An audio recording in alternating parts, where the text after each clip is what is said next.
Hey guys, hope you like the new haircut. Did it myself. So, I wanted to talk a little bit about soil. This pertains to climate. It pertains to the way we farm, the way we grow, the way we eat, and also really the way we think about nature, the universe, and everything.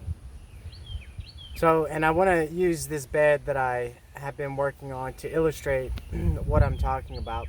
When I first came out here, I had a very, I guess you could say, traditional way of thinking about farming.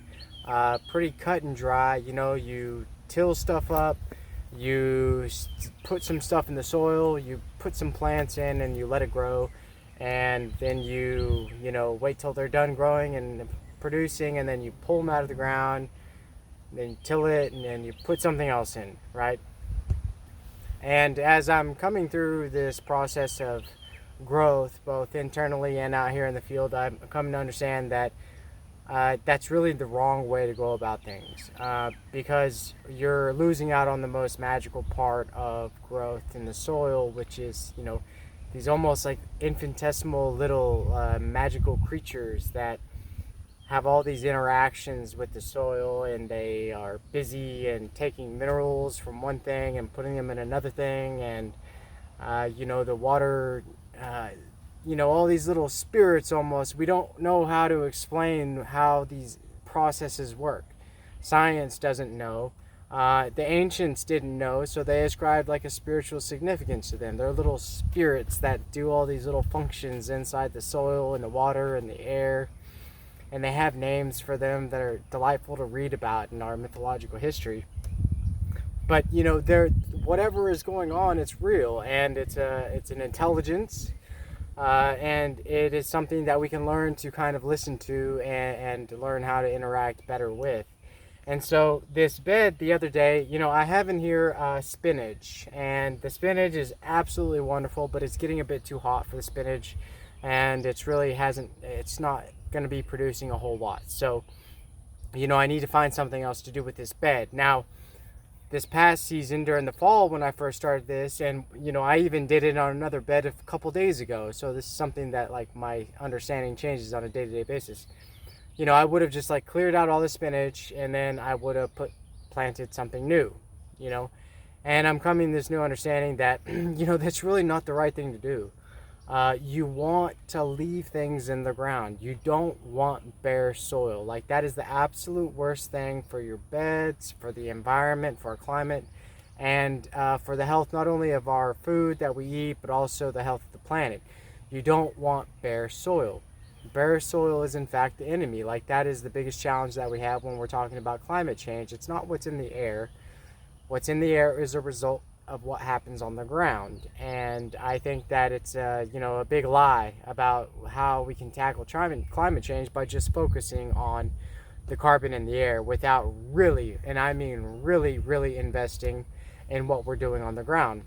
The problem with that in terms of our society is that you can't make a whole lot of money just focusing on the ground unless you're spraying stuff on it.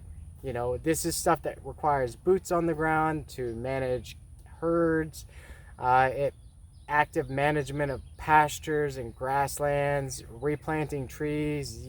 This is the kind of work jobs that people need and would love to do, but unfortunately it doesn't really benefit corporations that much. So there's never really been a focus on it in our society. I think that's a huge, huge mistake, and I think it's slowly shifting, but we need to guide that conversation in a way where everybody benefits. That's part of the reason True Regenerative exists, is to help kind of guide that conversation and discuss how we can manage these things to benefit everybody.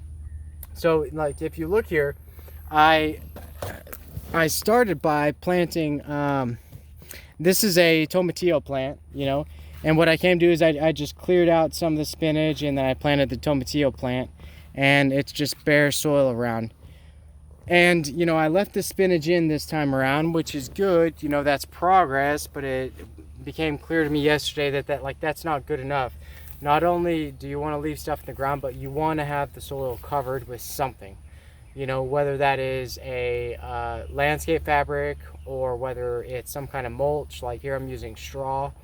It doesn't really matter what it is, as long as it's not toxic, of course. But you want something covering the soil because it does a number of things. It traps moisture in the soil, it keeps the moisture in.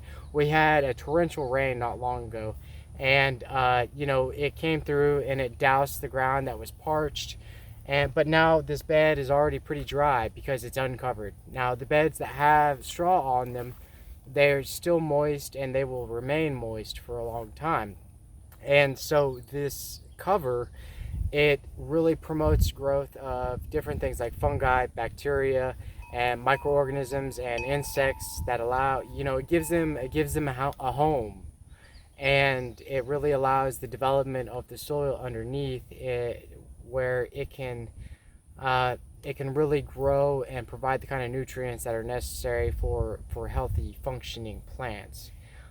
So if you're gardening, I really recommend, don't ever leave any bare soil. Whatever you do, just put some kind of mulch on top. It's extremely important, not only for like the health of the soil underneath, but it prevents erosion. Wood mulch is great, but it's still, you can get erosion, and it's not nearly as good as a living mulch. So some kind of grass, anything of that nature.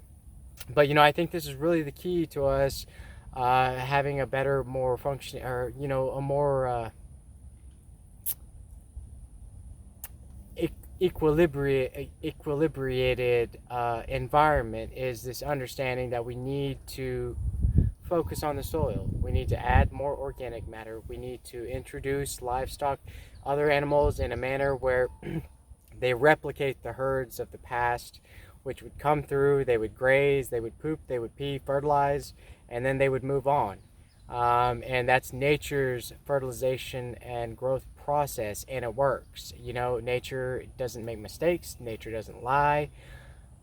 Humans lie, humans make mistakes, and humans are selfish. And I think if we just look to nature and then relearn how to replicate what nature has told us, I think that our planet's going to be okay. We don't really have to worry about all this, doomsday, whatever. We just have to get back to the instructions, the instructions of nature and the instructions of God. And so that's what I'm trying to do out here. It's only my first season. Learning is a very long process. You can't expect to learn overnight. You certainly can't tell other people how to learn, whenever their livelihood is at risk. And I made that mistake earlier this week. It just doesn't make sense. It's not the message I'm trying to give, not the kind of message that I want to portray and why I'm out here.